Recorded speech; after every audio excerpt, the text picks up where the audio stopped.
মধ্যরাতে শেষ হচ্ছে উপজেলা নির্বাচনের প্রথম পর্বের প্রচার, নেমেছে সেনাবাহিনী। জাওয়াহিরির বার্তা প্রমাণ করে জঙ্গি গোষ্ঠীর সঙ্গে বিএনপি জামাত জোটের সংশ্লিষ্টতা রয়েছে। অভিযোগ আওয়ামী লীগ নেতাদের সরকারের মিথ্যাচার, বললেন মির্জা ফখরুল। দূতাবাস ও বিদেশি প্রতিষ্ঠান ছাড়া আগামী 1 মাসের মধ্যে বিলবোর্ড, গাড়ির নম্বর প্লেট, ব্যক্তিগত নেম প্লেট ও গণমাধ্যমে প্রকাশিত বিজ্ঞাপন বাংলা লেখার নির্দেশ হাইকোর্টের।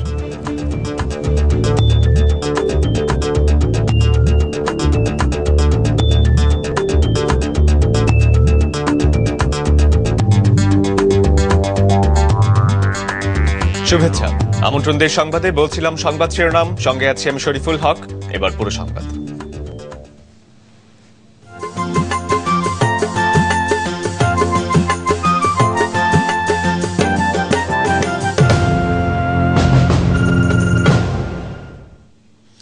প্রথম দফা উপজেলা নির্বাচনের প্রচার প্রচারণা শেষ হচ্ছে আজ মধ্যরাতে। 19 ফেব্রুয়ারি 98টি উপজেলায় একযোগে সকাল 9টা থেকে বিকাল 4টা পর্যন্ত চলবে ভোট গ্রহণ। উপজেলা নির্বাচনকে সামনে রেখে আইনশৃঙ্খলা রক্ষায় আজ থেকে নির্বাচন এলাকাগুলোতে মোতায়েন করা হয়েছে সেনাবাহিনী। নির্ধারিত সময় পর্যন্ত সার্বক্ষণিকভাবে মাঠে থাকার কথা রয়েছে সেনা সদস্যদের। এদিকে রাজশাহী মহানগরীতে কোনো সেনা সদস্যকে দেখা না গেলেও জেলার অন্যান্য উপজেলায় তারা টহল দিচ্ছে বলে জানা গেছে। সেনা সদস্যরা উপজেলা নির্বাচনে ভোট গ্রহণের সময় স্ট্রাইকিং ফোর্স হিসেবে নিয়োজিত থাকবে। রিটার্নিং অফিসারের পরামর্শ অনুযায়ী বিভিন্ন কাজে তারা সহায়তা করবে। তবে নির্বাচনের দিন ভোট কেন্দ্রের ভেতরে কিংবা ভোট কক্ষে দায়িত্ব পালন করবে না সেনা সদস্যরা।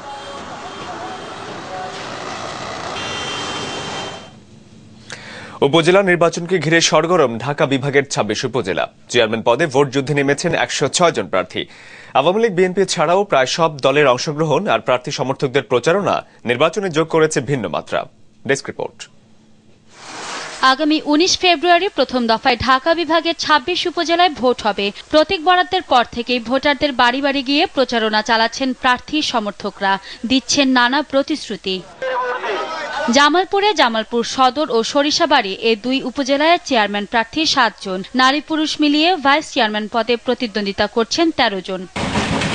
রাজবাড়ী সদর উপজেলায় চেয়ারম্যান পদে 2 জন, পাংশায় 4 জন ও বালিয়াকান্দিতে 9 জন প্রার্থী রয়েছেন। সদর উপজেলায় আওয়ামী লীগের বিদ্রোহী প্রার্থী না থাকলেও বাকি 2 নির্বাচনী এলাকায় রয়েছে দলীয় 3 বিদ্রোহী প্রার্থী। বিএনপির 1 জন বিদ্রোহী প্রার্থী বালিয়াকান্দিতে। শরীয়তপুরের জাজিরা, ভেদরগঞ্জ, গোসাইরহাট, ডামুড্ডার চেয়ারম্যান পদে লড়ছেন 14 জন প্রার্থী। আওয়ামী লীগ ও বিএনপির একাধিক প্রার্থী থাকায় জমে উঠেছে প্রতিদ্বন্দ্বিতা। মাদারীপুরের কালকিনিতে আওয়ামী লীগ সমর্থিত এক প্রার্থীর বিপরীতে লড়ছেন দল থেকে বহিষ্কৃত অপর এক বিদ্রোহী প্রার্থী। গোপালগঞ্জের কাশিয়ানী ও মুকসুদপুর উপজেলায় চেয়ারম্যান পদে লড়ছেন 9 জন। নারী পুরুষ মিলিয়ে ভাইস চেয়ারম্যান পদে প্রার্থী 16 জন। কিশোরগঞ্জের নিকলি, বাজিতপুর ও করিমগঞ্জে চেয়ারম্যান পদে 14 জন প্রার্থী।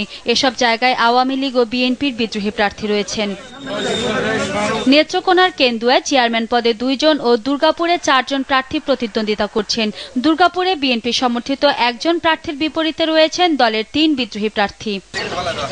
নরসিংদীর পলাশ ও বেলাবু উপজেলায় 13 জন প্রার্থী চেয়ারম্যান পদে লড়ছেন। রয়েছেন আওয়ামী লীগ ও বিএনপির বিদ্রোহী প্রার্থী। গাজীপুরের কাপাসিয়ায় চেয়ারম্যান পদে লড়ছেন 3 জন। মানিকগঞ্জের সিংগাইর, শিবালয়, দৌলতপুর ও সাটুরিয়ায় চেয়ারম্যান পদে 14 জন প্রার্থী। এছাড়া প্রথম দফার উপজেলা নির্বাচনে চেয়ারম্যান পদে ঢাকা বিভাগের দোহার থেকে 5 জন ও নবাবগঞ্জ থেকে 4 জন প্রার্থী লড়ছেন। আর এই 2 উপজেলায় নারী পুরুষ মিলিয়ে ভাইস চেয়ারম্যান পদে লড়ছেন 24 জন। তনুশ্রী রায়, নিউজ ডেস্ক, দেশ টিভি। নির্বাচনের নীতিমালা অনুযায়ী নির্বাচন কমিশন যথাসময়ে প্রার্থীদের সম্পর্কে তথ্য প্রকাশে ব্যর্থ হয়েছে বলে জানিয়েছে সুশাসনের জন্য নাগরিক সুজন। সকালে ঢাকা রিপোর্টার্স ইউনিটিতে এক সংবাদ সম্মেলনে একথা বলেন সুজনের সমন্বয়ক দিলীপ কুমার সরকার। এ সময় আসন্ন উপজেলা নির্বাচনে অংশ নেওয়া প্রার্থীদের নানা তথ্য তুলে ধরে নির্বাচনে প্রার্থী দেয়া নিয়ে দলীয় প্রভাব লক্ষণীয় বলে দাবি করেন তিনি। আর মাত্র 2 দিন পরেই অনুষ্ঠিত হতে যাচ্ছে স্থানীয় সরকারের অধীনে প্রথম দফা উপজেলা নির্বাচনের ভোট। ইতোমধ্যে 4 ধাপে নির্বাচনের তফসিল ঘোষণা করেছে নির্বাচন কমিশন। কিন্তু নির্বাচনী নীতিমালা অনুযায়ী কমিশনের স্বচ্ছতা নিয়ে প্রশ্ন তুলেছে সুশাসনের জন্য নাগরিক সুজন। প্রার্থীদের প্রদত্ত হলফনামার তথ্য প্রকাশ ও প্রচার না করার জন্য সুজনের তথ্য অনুযায়ী এবারের নির্বাচনে সর্বমোট 1274 জন প্রার্থী অংশ নিচ্ছেন। এর মধ্যে সময় স্বল্পতা আর নির্বাচন কমিশনের অব্যবস্থাপনার কারণে 428 জন প্রার্থী সম্পর্কে তথ্য সংগ্রহ করা সম্ভব হয়েছে। সুজন বলছে, এর মধ্যে 302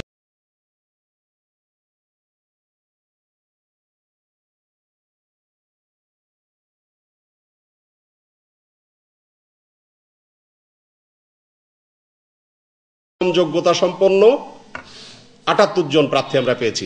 এ সময় কমিশনের অব্যবস্থাপনার জন্য এসব তথ্য সংগ্রহে নানাভাবে হয়রানির শিকার হতে হয়েছে বলে দাবি সুজনের।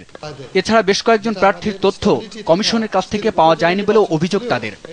প্রত্যেকটা উপজেলায় যেন দেশপ্রেমিক ক্যান্ডিডেট নির্বাচিত হয়ে আসে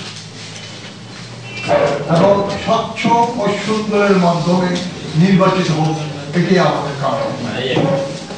এখানে দলীয় কিংবা টাকায় যারা বিক্রি হয়ে যায় এই মতো লোক যাতে কোনো মূল্যে না আসতে পারে, এটি আমাদের কারণ। তথ্য কমিশন তার আইন অনুযায়ী ডেফিনেটলি এটা প্রচার করার ব্যবস্থা করবেন। যদি এটা প্রচার করার ব্যবস্থা নির্বাচন কমিশন না করেন, তাহলে এটা তো আইনের বরখলাফ। রাজনৈতিক পরিচয়ে উপজেলা নির্বাচনে অংশ নিতে বিধিনিষেধ থাকলেও প্রার্থিতা নির্বাচনে রাজনৈতিক হস্তক্ষেপ করা হচ্ছে বলেও অভিযোগ করা হয়। বিধিবিধান অনুযায়ী স্থানীয় সরকার নির্বাচন নির্দলীয় হওয়ার কথা থাকলেও বিভিন্ন রাজনৈতিক দল কর্তৃক দলীয়ভাবে প্রার্থী মনোনয়ন দেয়া হচ্ছে। এতে একদিকে যেমন প্রার্থীর সংখ্যা কমে যাচ্ছে, অপরদিকে ভোটারদের সিদ্ধান্ত গ্রহণের পরিধিও ছোট হয়ে আসছে। বিষয়টি স্থানীয় পর্যায়ে গণতান্ত্রিক চর্চার পরিবেশকে বিঘ্নিত করছে। একক প্রার্থী নির্ধারণের জন্য রাজনৈতিক দল থেকে প্রার্থিতা প্রত্যাহারের জন্য কোনো প্রার্থীকে চাপ দেয়া হচ্ছে। বিষয়টি নির্বাচনকে প্রভাবিত করার শামিল। আইনের বাস্তব প্রয়োগে সরকারকে কঠোর পদক্ষেপ নেওয়ার আহ্বান জানান তারা। তারিখ ঘোষিত হলেও হাবিবুল ইসলাম হাবিব, দেশ টিভি, ঢাকা। আল কায়দা প্রধান আইমান আল জাওয়াহিরির অডিও বার্তায় প্রমাণ করে আন্তর্জাতিক জঙ্গি গোষ্ঠীর সঙ্গে বিএনপি জামাত জোটের সংশ্লিষ্টতা রয়েছে।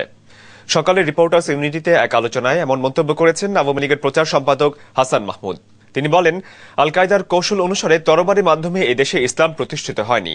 যারা কোরআন শরীফ পুড়িয়েছে, জাওয়াহিরির অডিও বার্তা তাদেরই পক্ষে গেছে বলে এ সময় মন্তব্য করেন তিনি। জাওয়াহিরির অডিও বার্তাকে বিএনপি চেয়ারপারসন খালেদা জিয়ার বক্তব্যেরই প্রতিধ্বনি বলেও এ সময় মন্তব্য করেন তিনি। হাসান মাহমুদ বলেন, জাওয়াহিরির অডিও বার্তা আর বিএনপি জামাত জোট নেতাদের বক্তব্যে মিল রয়েছে। গত কয়েকদিন ধরে তাদের নীরবতায় প্রমাণ করে যে বাংলাদেশে বিএনপি জামাত আন্তর্জাতিক জঙ্গি গোষ্ঠীর সাথে সংশ্লিষ্ট এবং সেই সংশ্লিষ্টতা জাওয়াহিরি তার বক্তব্যের মাধ্যমে নিশ্চিত করেছে। জাওয়াহিরি সাহেব যে বক্তব্য রেখেছেন সেখানে বেগম খালেদা জিয়ার বক্তব্যের প্রতিধ্বনি আমরা শুনতে পেয়েছি। এতদিন ধরে বিএনপি জামাত যুদ্ধ অপরাধের বিচার নিয়ে যে প্রশ্ন তুলেছিলেন, সেই একই ভাষা এবং একই কথা জাওয়াহিরি সাহেবের বক্তব্যে বেরিয়ে এসছে। রাজনৈতিক অপকৌশলের অংশ হিসেবে জাওয়াহিরির অডিও বার্তার সঙ্গে বিএনপিকে জড়িয়ে সরকার মিথ্যাচার করছে বলে অভিযোগ করেছেন দলটির ভারপ্রাপ্ত মহাসচিব মির্জা ফখরুল ইসলাম আলমগীর। তার অভিযোগ, নির্বাচনের পরে বিদেশি অনেক রাষ্ট্রের সমর্থন না পেয়ে এখন ষড়যন্ত্রের মাধ্যমে তাদের দৃষ্টি আকর্ষণের চেষ্টা করছে সরকার। নয়াপল্টনের কেন্দ্রীয় কার্যালয়ে সংবাদ সম্মেলনে মির্জা ফখরুল জানিয়েছেন, আল কায়দার অডিও বার্তার সঙ্গে বিএনপির কোনো সম্পর্ক নেই। আল কায়দা নেতা জাওয়াহিরির অডিও বার্তা প্রকাশের পর বিএনপিকে জড়িয়ে বিভিন্ন মন্তব্যের প্রেক্ষিতে নয়াপল্টনের দলীয় কার্যালয়ে সংবাদ সম্মেলন করে নিজেদের অবস্থান পরিষ্কার করে বিএনপি। ভারপ্রাপ্ত মহাসচিব মির্জা ফখরুল ইসলাম আলমগীর অভিযোগ করেন, রাজনৈতিক কূটকৌশলের অংশ হিসেবেই সরকারের পক্ষ থেকে বিএনপিকে জড়িয়ে মিথ্যাচার করা হচ্ছে। রাজনৈতিক প্রতিহিংসা বশবর্তী হয়ে সভা সমাবেশ এমনকি সংসদে ক্রমাগত মিথ্যা, অযৌক্তিক, উদ্ভট এবং কুরুচিপূর্ণ বক্তব্য দিয়ে চলেছেন। বক্তব্য উদ্দেশ্য প্রণোদিত এবং বানোয়াট। এটা একটা নতুন একটা চক্রান্ত শুরু হয়েছে। সেই চক্রান্তটা জনগণের বিরুদ্ধে। আজকে এর সবচেয়ে মারাত্মক ভয়টা কোথায়? এই ধরনের বিষয়গুলোকে যখনই আপনার সামনে নিয়ে আসা হয়, তখন বাংলাদেশকে আরো বড় হুমকির মুখে ঠেলে দেওয়া হয়। এ সময় কৃষিমন্ত্রীর দেয়া বক্তব্যের সমালোচনা করেন ফখরুল। আন্তর্জাতিক জঙ্গি সংগঠনের প্রধান নেতা জাওয়াহিরির মতো একজন ব্যক্তি একবার, দুইবার নয়, তিনবার বাংলাদেশে সফর করলেন, অথচ বিশ্বের কোনো মিডিয়া কিংবা দেশ বিদেশের কোনো গুপ্তচর সংস্থা তা জানতেই পারল না। এটা কে বিশ্বাস করবে? প্রশ্ন থাকে যে তার সরকার এ ব্যাপারে কোনো ব্যবস্থা কেন নেননি এবং এই গুরুত্বপূর্ণ তথ্যটি কৃষিমন্ত্রী এতদিন গোপনই বা রাখলেন কেন? বিএনপি সবসময়ই সন্ত্রাসবাদের বিরুদ্ধে দাবি করে ফখরুল বলেন, ওই বার্তার সঙ্গে বিএনপির কোনো বক্তব্যের মিল থাকলে তা কাকতালীয়। সবাইকে সঙ্গে নিয়ে সমস্যার সমাধানের আহ্বান জানান তিনি। বিএনপি সন্ত্রাস ও জঙ্গিবাদকে কখনো প্রশ্রয় দেয় না। দেয়নি এবং দেবে না। আল কায়দার কথিত ভিডিও বার্তার কোনো বক্তব্যের সাথে আমাদের বক্তব্যের এসব মিলের জন্য যদি বিএনপিকে আল কায়দার সঙ্গে সম্পৃক্ত করা হয়, তাহলে একই কারণে যেসব রাষ্ট্র এসব অন্যায় অনাচারের সমালোচনা করেন তাদেরকেও একই অভিযোগে অভিযুক্ত হতে হয়। আরিফুল ইসলাম, দেশ টিভি, ঢাকা। দূতাবাস ও বিদেশি প্রতিষ্ঠান ছাড়া সব বিলবোর্ড, গাড়ির নম্বর প্লেট, ব্যক্তিগত নেম প্লেট ও গণমাধ্যমে প্রকাশিত বিজ্ঞাপন আগামী 1 মাসের মধ্যে বাংলায় রূপান্তরের নির্দেশ দিয়েছে হাইকোর্ট। আজ সকালে একটি রিট আবেদনের শুনানি শেষে বিচারপতি কাজী রেজাউল হক ও বিচারপতি ABM আলতাফ হোসেনের সমন্বয়ে গঠিত হাইকোর্ট বেঞ্চ এই আদেশ দেয়। এছাড়া গণমাধ্যম সহ সর্বত্র বাংলা ব্যবহারের নির্দেশ কেন দেওয়া হবে না তা জানতে চেয়ে একটি রুলও জারি করা হয়েছে। মন্ত্রিপরিষদ, আইন, স্বরাষ্ট্র ও সংস্থাপন সচিবকে 2 সপ্তাহের মধ্যে রুলের জবাব দিতে বলা হয়েছে এ আদেশে। বাংলা ভাষা প্রচলন আইন হওয়ার 27 বছর কেটে গেলেও এর বাস্তবায়ন না হওয়ায় গতকাল সর্বস্তরে বাংলা ভাষার ব্যবহার চেয়ে হাইকোর্টে একটি রিট আবেদন দায়ের করেন সুপ্রিম কোর্টের আইনজীবী ইউনুস আলী আকন্দ। দ্রুত বিচার আইন আরও 5 বছর বহাল রাখার সিদ্ধান্ত নিয়েছে সরকার। দুপুরে সচিবালয়ে প্রধানমন্ত্রী শেখ হাসিনার সভাপতিত্বে মন্ত্রিসভার বৈঠকে আইন শৃঙ্খলা বিঘ্নকারী অপরাধ দ্রুত বিচার সংশোধন আইন 2014 এর খসড়ার অনুমোদন দেওয়া হয়। পরে এক সংবাদ সম্মেলনে মন্ত্রিপরিষদ সচিব মোশাররফ হোসেন ভুইয়া জানান, স্বরাষ্ট্র মন্ত্রণালয় 4 বছরের জন্য আইনটির কার্যকাল বাড়ানোর প্রস্তাব করেছে। তবে গুরুত্ব বিবেচনায় আগামী 5 বছরের জন্য এর কার্যকাল বাড়িয়েছে মন্ত্রিসভা। আইনটির কার্যকাল 2019 সালের 7 এপ্রিল পর্যন্ত বাড়ানো হয়েছে জানিয়ে মন্ত্রিপরিষদ সচিব বলেন, আইনে আগে যা ছিল তাই থাকবে। কোন রাজনৈতিক দলকে দমন করা এই আইনের উদ্দেশ্য নয়। বিগত বিএনপি জামাত জোট সরকার 2002 সালে দ্রুত বিচার আইন প্রণয়ন করে 2 বছরের জন্য তা কার্যকর করে। এরপর বিভিন্ন সময় এই আইনের কার্যকাল বাড়ানো হয়। এর ধারাবাহিকতায় 2012 সালে আরও 2 বছরের জন্য আইনটি কার্যকর রাখার সিদ্ধান্ত হয়। সাবেক ও বর্তমান মন্ত্রী, এমপি, সচিবদের বিরুদ্ধে দুদকের অনুসন্ধান কার্যক্রম কোনো আইওয়াশ নয় বলে জানিয়েছেন দুর্নীতি দমন কমিশনের সচিব ফয়জুর রহমান চৌধুরী। দুপুরে রাজধানীর সেগুনবাগিচায় কমিশনের মিডিয়া সেন্টারে জানুয়ারি মাসের মামলা সংক্রান্ত কার্যক্রম নিয়ে আয়োজিত মাসিক সংবাদ সম্মেলনে দুদক সচিব মন্ত্রী, এমপিদের অবৈধ সম্পদ অর্জন বিষয়ে অনুসন্ধান সম্পর্কে এই কথা জানান। সাংবাদিকদের প্রশ্নের জবাবে তিনি আরও বলেন, সচিব, মন্ত্রী, এমপি সহ 10 জনের বিরুদ্ধে কমিশন অনুসন্ধান চালাচ্ছে। এছাড়া বিদেশে পাচার হওয়া অর্থ ফেরত আনার প্রক্রিয়া অব্যাহত রয়েছে বলেও জানান তিনি।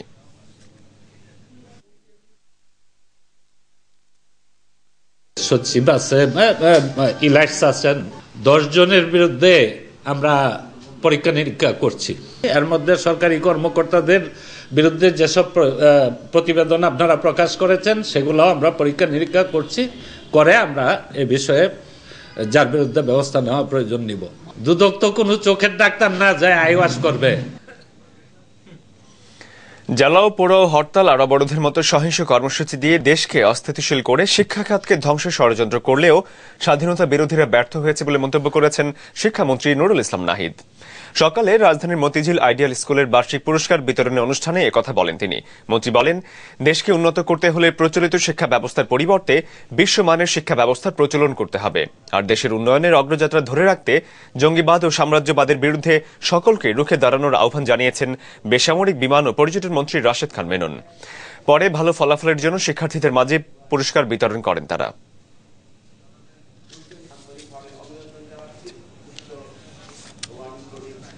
আমাদের দুর্ভাগ্য যে এই দেশ স্বাধীন হওয়ার 42 বছর পরেও আজকে আমাদেরকে সেই সব হুমকি দামকে শুনতে হচ্ছে, যারা সুযোগ করে দিচ্ছেন আমাদের দেশের ওই সকল লোক যারা আগুন দিয়ে পুড়িয়ে এখনো আমাদের মানুষ মারছেন ওই নিষ্ঠুরতার মনোভাব নিয়ে 71 সালে আজকে বলা হচ্ছে আমাদের দেশ স্বাধীনতা নিয়ে প্রশ্ন তোলা হচ্ছে, মুক্তিযুদ্ধ নিয়ে প্রশ্ন তোলা হচ্ছে। বিদেশ থেকে হোক, দেশ থেকে হোক, এই দেশে তাদের অনুচরদেরকে আহ্বান করা হচ্ছে, তোমরা জেগে ওঠো এবং দেশকে ধ্বংস করে দাও বোমা মেরে। শিক্ষার মান উন্নত করার জন্য থেমে থাকলে চলবে না। আমাদের সাম্প্রদায়িক জঙ্গিবাদের বিরুদ্ধে যে ঘৃণা এবং যে প্রতিরোধ, সেই চেতনায় আমাদের জাগ্রত হতে হবে। একই সঙ্গে আজকে সাম্রাজ্যবাদী যে বরুলিপাড়া বিশ্বজুড়ে আমাদের মতো তৃতীয় বিশ্বের দেশকে ক্ষতবিক্ষত করছে, সেই সাম্রাজ্যবাদী বরুলিপাড়ার বিরুদ্ধে আমাদের রুখে দাঁড়াতে হবে। দেশ সংবাদে এবার বিরতি, ফিরে এসে অন্যান্য খবরের সঙ্গে থাকছে। নাইজেরিয়ার বোর্নোয়ে অস্ত্রধারীদের হামলা